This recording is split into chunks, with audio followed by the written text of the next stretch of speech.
Okay, before anyone comments, Alien Biospheres Part 4 will be out by the end of the year, or failing that, at the very latest in the first week of January.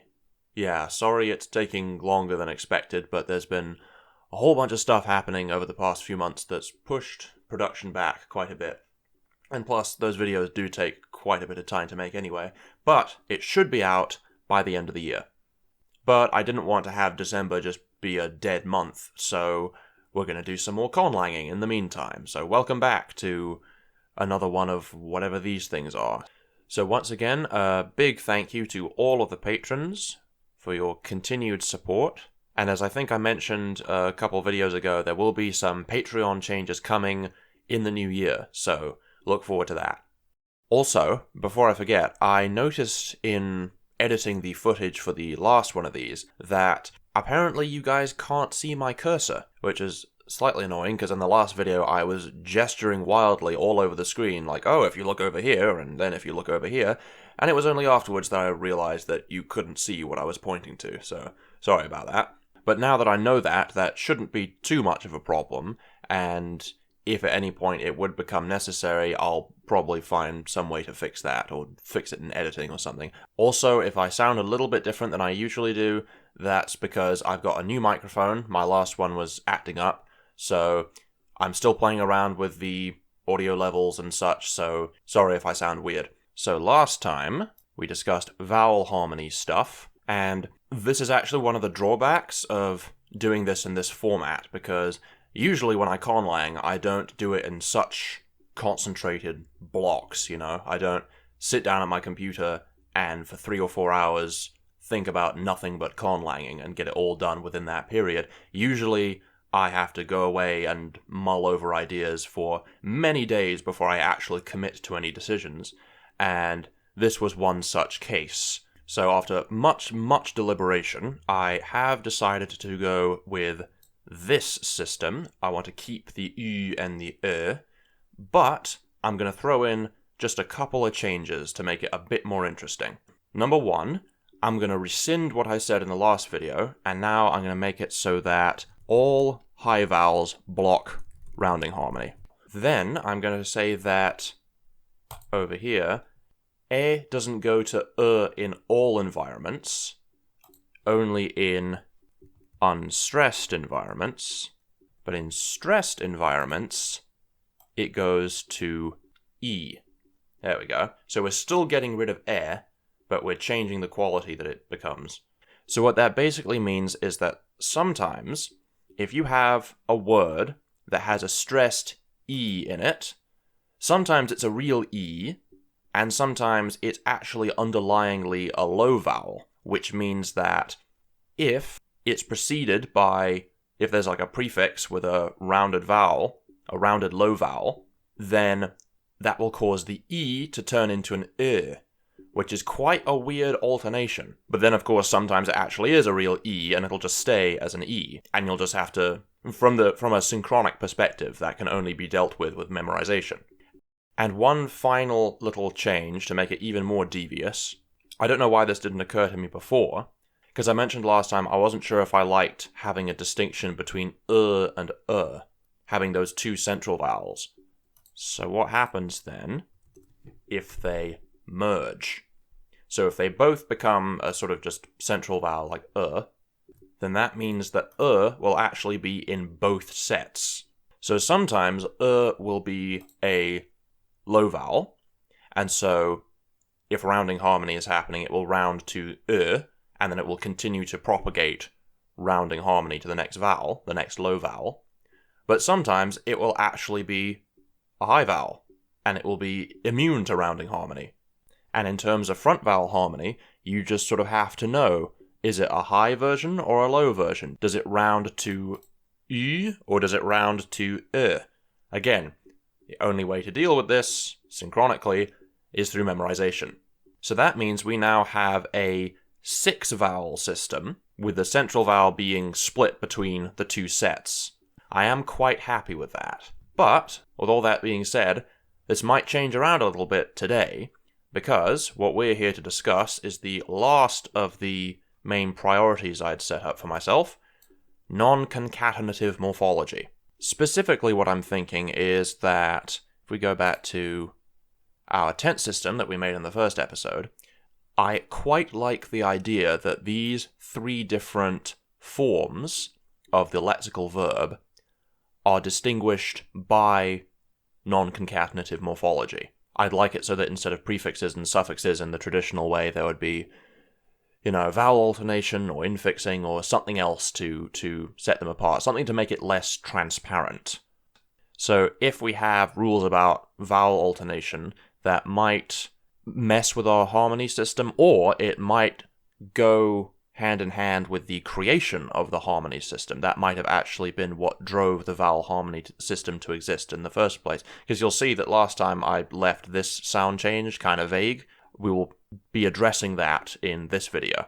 Alright, so, mechanisms of non-concatenative morphology. The one that immediately comes to mind is umlaut, or ablaut, whichever. I always get those mixed up. So umlaut, or I mutation. So basically we have a high vowel in a final syllable, or an initial syllable maybe, that causes raising and or fronting of the preceding or following vowel. Then we have consonant gradation. At LCC 8, Ketch Paja gave a really cool talk about consonant gradation in the Uralic languages, and ever since I saw that talk, I thought, wow, yeah, I want to do that. So I'm probably going to throw in some consonant gradation in there too. I just might throw in an infix. Probably just one, maybe two. I don't know, because infixes, I don't know. They're kind of tricky to work out, but we'll see. Also, keep in mind throughout this whole thing that so far we don't have a phonology or phonetic inventory for this language, so I'm going to have to speak in just very general terms until next time when we actually get the phonology sorted. So let's just say we have some example root like, I don't know, like san or something.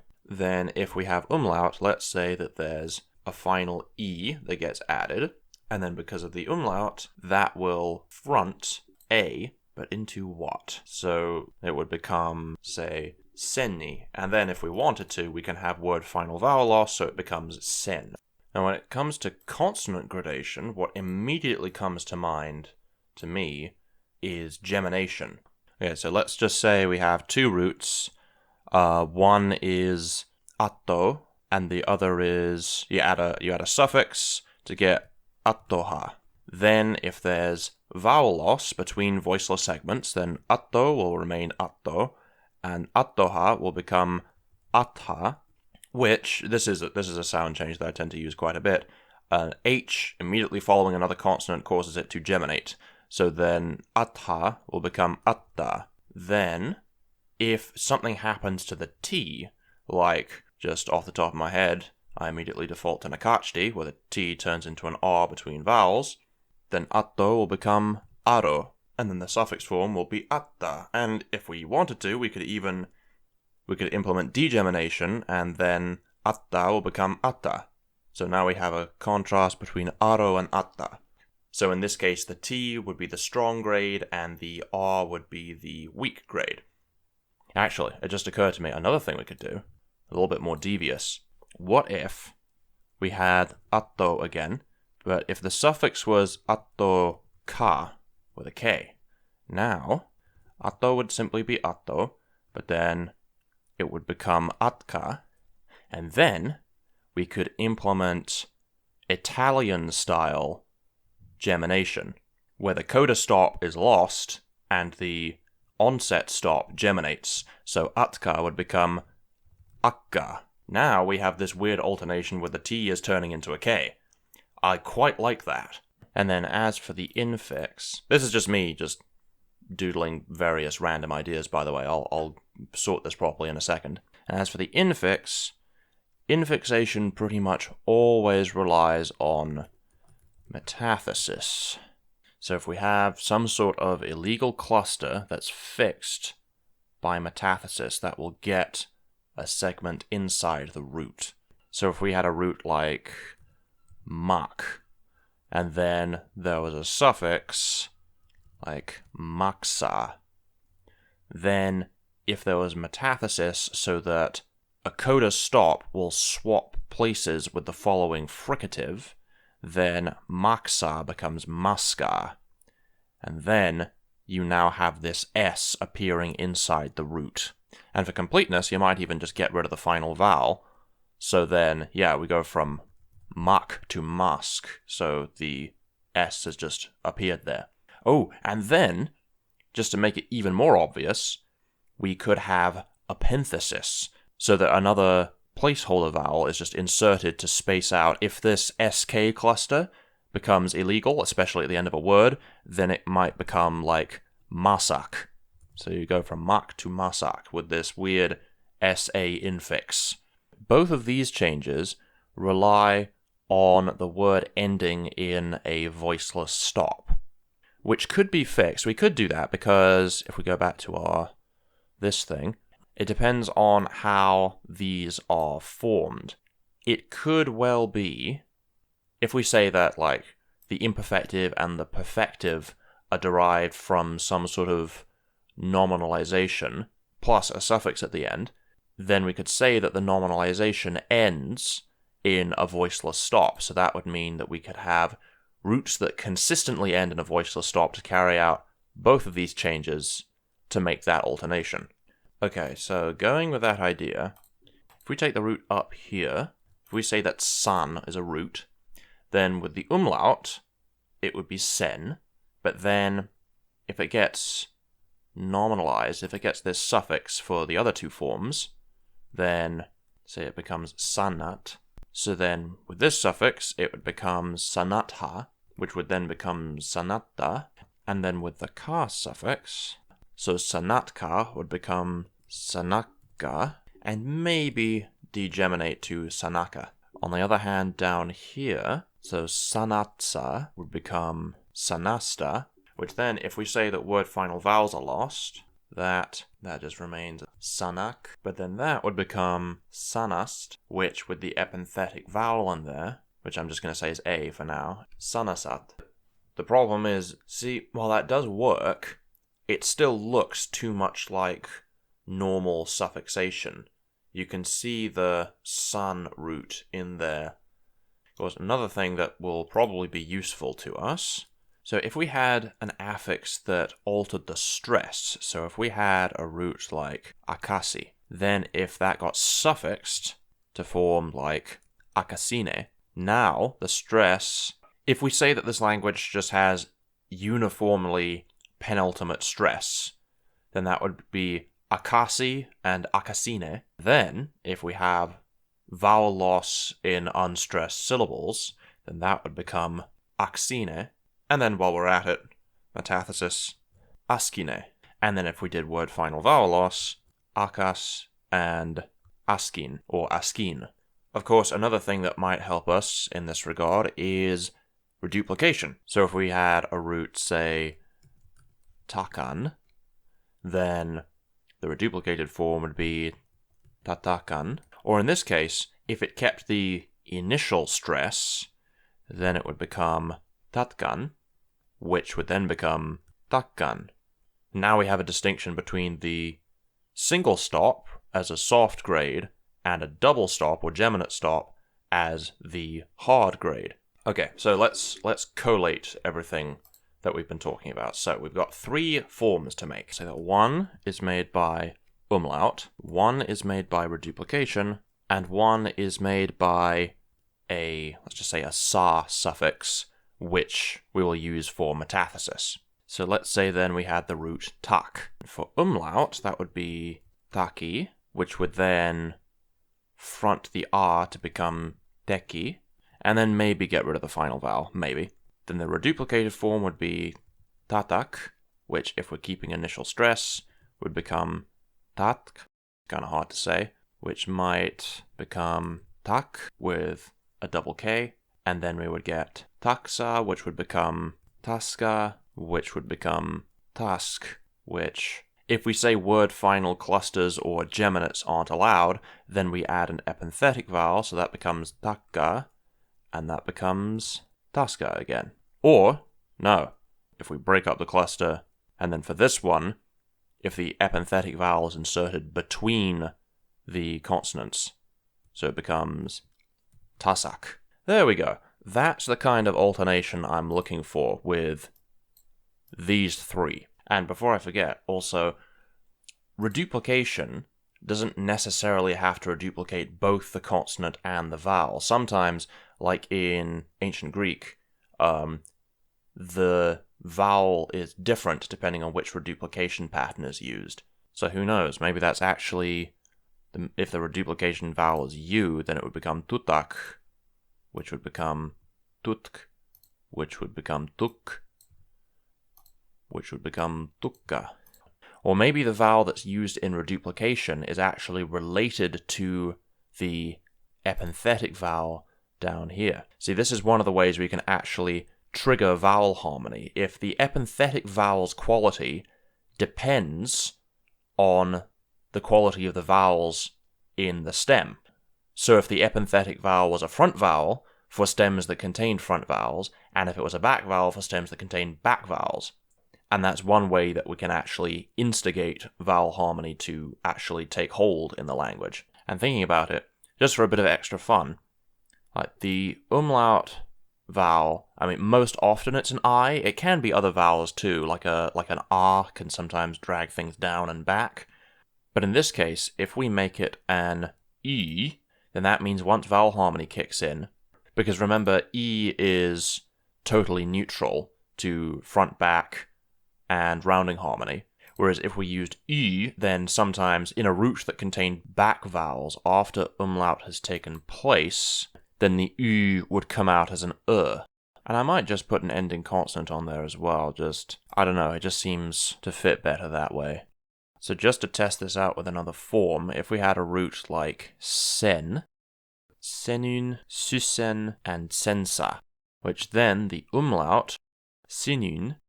Now for this one, depends on, we could say that this language has like syllabic resonance, so it could become susen, or maybe it allowed syllabic resonance at one point and then later it didn't, so then it would break that up.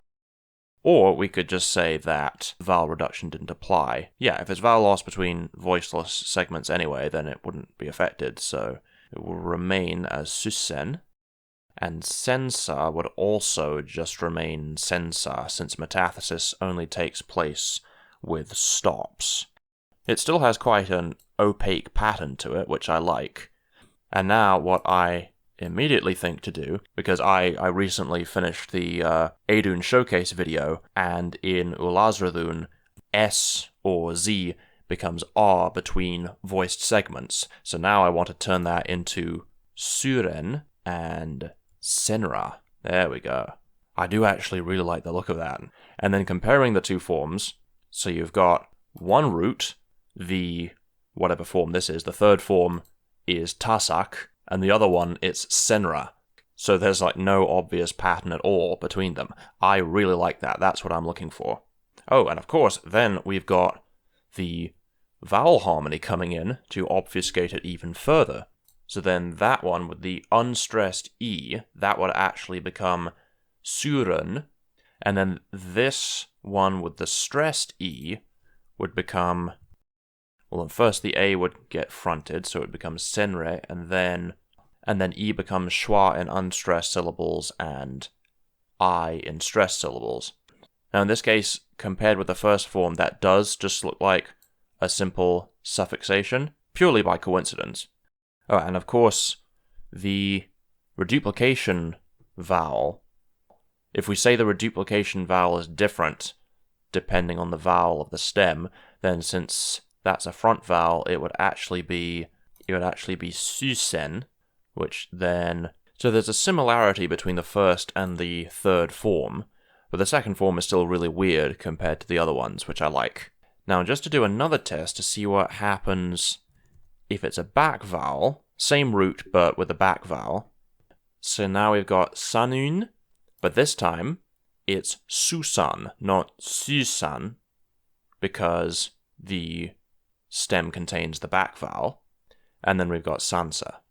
So then umlaut would front the A to an E, and then the E becomes an I in stressed syllables, so it would give us exactly the same end result as if it were a front vowel. And then Susan would become Suran, which in this one the rounding doesn't spread because it's a high vowel, and we say high vowels are opaque to rounding harmony.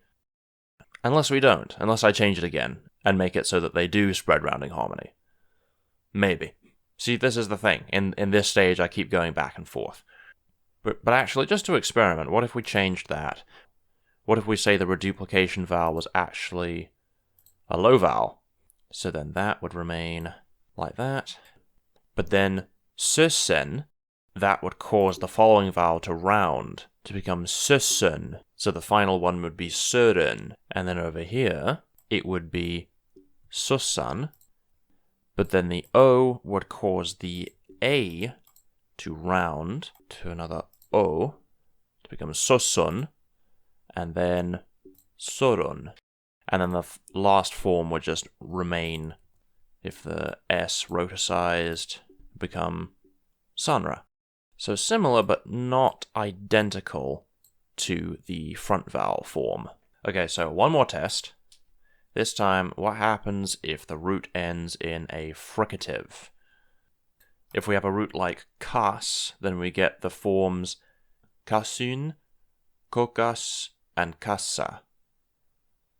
Then the U fronts the E to kesun, and the S turns into an R between vowels to become kerun. And then the E turns into an I in a stressed syllable to become kirun. And for this one, if we're keeping the initial stress, then we have vowel loss between the voice segments, so kokas becomes koks. Then that would be kosk, which would then be broken up by the epenthetic vowel to become kosak. And then rounding harmony would kick in to turn it into kosok. Oh, which then, of course, the S, so it would become korok. And then for the last one, kassa, I haven't decided yet if I want to allow word final geminates. So it would either become kas or just remain as kassa. So that gives us kirun, korok, and kassa. I like that. One last test, just to see what happens if we have, say, kel. If we have a root that ends in an approximant, what happens then? So this time we get kelun, which it's already a front vowel, but later on, then the e will become an e to become kilun. Then with kokkel, it's the epenthetic vowel is an o because it's supposed to match the low vowel. But then beyond that, I don't think that's affected by any sound change. No, none of the sound changes we have so far will affect that.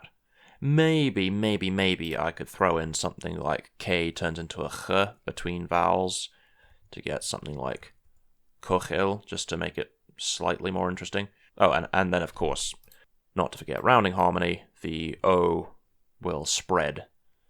Or rather, the E will be affected by the rounding of the O, and it will also become back. So it will basically turn into another O. So kochol, and then kelsa could say that the final vowel is lost to make kels, and then they decide that they don't like word final clusters, and the epenthetic vowel that they put in this case is unrounded, so it'll become keles. But then because of the disappearance of the e vowel in the stressed syllable, it becomes e, and in the unstressed syllable, it becomes so we get a final form of kelos. So again, we get the thing where the first and third forms kind of just look like the same root with different suffixes, which will be the same with any word whose stressed syllable, or a syllable before the umlaut vowel, is an I or an E, I think. If I wanted to be really devious, then I could say that the final A in this suffix drags the preceding vowel down and back, like the opposite of the umlaut effect. But I don't think we need to go that far, because I think that, if we do that, we're basically on our way to height harmony, and we can't be having 3 different vowel harmony systems in this language. That's just too much. Okay, so first of all, let's actually commit to some rules about how this umlaut works, because we're being quite nebulous with it here. The general rule is that umlaut fronts and or raises the preceding vowel. So R will go to E will go to E, O, it could go up or it could go forward, or both. I'm going to say it goes to and that means that U would go to Y. Then I would stay the same, then would go to E, and Y would just stay the same. So I'm actually going to add that to our sound changes up here, and then that will be the first sort of push towards having vowels agree with each other in terms of fronting within a word. And then the next step would be to have word final, and I might go ahead and say word initial clusters are broken up. And then the epenthetic vowel used will either be R for roots with back vowels, or it will be E for those with front vowels. But then for the reduplication, if that's an old form, which it probably will be, then that means, remember, the original language only had 3 vowels. So the reduplication pattern would probably use one of those 3. If we say the reduplication vowel was originally an I, then the I could actually... In fact, if we change this, I'll actually specify what that means when I say umlaut. If we say that an E or an E in stressed or final positions, so then if we do it like that, then the reduplication vowel will spread fronting. It will sort of exacerbate the umlaut that's happening, which would give it a further push towards front vowel harmony. And then for the rounding harmony, we can just say a stressed rounded low vowel causes the following low vowels to round. And then, of course, we want, before the clusters are broken up, we want metathesis to take place. So we have stops and fricatives metathesize so that the fricatives always come first. And then, if that happens to be at the beginning or end of a word, there's the epenthetic vowel inserted. And then we have some other changes, like word final vowel loss, and then S going to R between voiced segments. See, I'm not totally sure if I'm going to stick with that, but I like the idea of it, so I'm gonna put that down. And then I'm just going to note K going to Ch between vowels, not because I'm actually going to commit to that, but just as a note, because I like the idea of this consonant gradation thing, so having the voiceless stops when they're between vowels turn into some other kind of consonant to contrast them with the geminates that we've got. But I'll deal with that at some other point. Okay, one more test. See, this is the sort of thing that happens at this stage. You just have to do lots of iteration just to make sure that all your rules make sense and you're actually happy with the system that you've got. Specifically, this time, I want to do a multisyllabic root. So let's say we had a root like sakar. Then that would give us sakarun for the first one, sisakar for the second one, because remember the reduplication vowel is now E, and then sakarsa. So then umlaut would change the second A to an E, sakerun. See, if that's when vowel loss happens, then we get skerun. Oh, wait. But that's only if the stress is on the penult. If it's on the antepenult, then it would become, if we say that vowels are lost between obstruents and liquids, then it would be sakrun. So I'm actually I'll try it with both and see which one I prefer. So then once vowel harmony kicks in, that will become sakrun, but then U goes to So sakrun. Whereas with this one, the E turns into an I when it's stressed, and then high vowels are immune to the rounding harmony, so it would be skirun. And this one then, once again, we have the issue of it would either be siskar, or it would remain as sisakar. And then this one, if the vowel change, if the umlaut happened after vowel loss, and then the E would spread the front vowel harmony to be sisker, and then the E would turn into a schwa to make siskur. Alternatively, in the second case, it would be siseker, and then the E's would change to become sisikur. Well, I definitely prefer this one. So I'll say, for the time being, that the stress is on the antepenult. But then again, we have to take into consideration long vowels as well. So I'll probably just stick with the old classic rule of stress the penult if it's a long vowel or it's closed, and stress the antepenult in every other circumstance. And if that's the case, then for the third form here, sakarsa, that would receive penultimate stress. So that would become skarsa, which then, the S next to the R is between voiced segments, so it would become skara. Or, alternatively, actually, if we say that the word final vowels are lost first, then it could become skars, and then the epenthetic vowel is inserted to break it up to become skaras.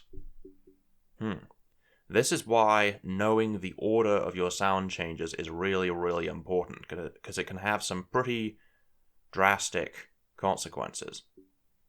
I think I'm going to say more or less arbitrarily that consonant clusters were broken up before the change from S to R between voiced segments.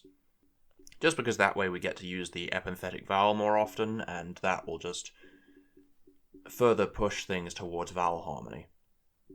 So if we keep the stress rule of antepenultimate stress unless the penult is long or closed, that means these are the three forms for the disyllabic root.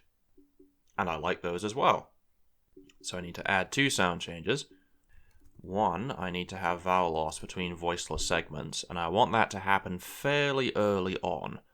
Again, I haven't decided what the syllable structure of the proto-language is yet, so this will all be somewhat provisional. So I want it to happen after the weak consonants are lost, because if the weak consonants cluster with other consonants, then that will reduce the amount of vowel hiatus we'll get. So I'm just going to stick that in there for the time being. And then I'll just rough in another round of vowel loss there, this time between obstruents and sonorants, just to give us a little bit of extra clustering. And with that, I think we've actually got a pretty good framework for what I'm hoping to do. So now we've got our sound changes that lead to our vowel harmony system and to our non-concatenative morphology. I'm pretty happy with this, so I think I'm going to call it here for now. And in the next episode, I'm going to finalize these sound changes and commit to a phonology. We'll make the phonology for the proto-language and then follow our sound changes to generate the phonology of the modern language. So that'll be it for now. Thank you very much for watching, guys, and I will see you in the next episode.